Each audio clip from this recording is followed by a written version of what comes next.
Santorum standing by. Tom, what do you know?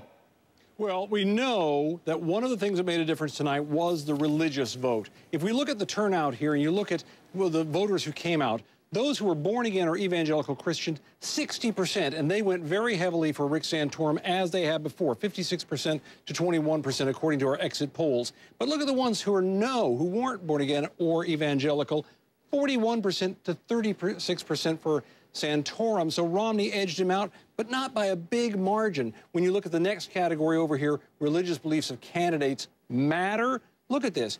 Mitt Romney wins here among those who say that doesn't matter much, 38% to 31%. But look at the numbers here. That's a relatively small group, 14% compared to 42%, 31% who say it matters a great deal or somewhat, and Rick Santorum handily wins that. The simple truth is this was natural territory for Rick Santorum. Let me show you why. You always hear people talk about the Bible Belt. This is a map of evangelicals in the United States. The dark brown here are most of them. When they talk about the Bible Belt, that's what they are talking about, that area right there. And if we take it in closer on Louisiana, you can see why this is Rick Santorum territory. This little section right down here is where you'll get the bigger part of the Catholic part of the state. If you go down there to visit New Orleans or something like that, you may have the impression that Catholics dominate the state. They are the largest Christian group in the state.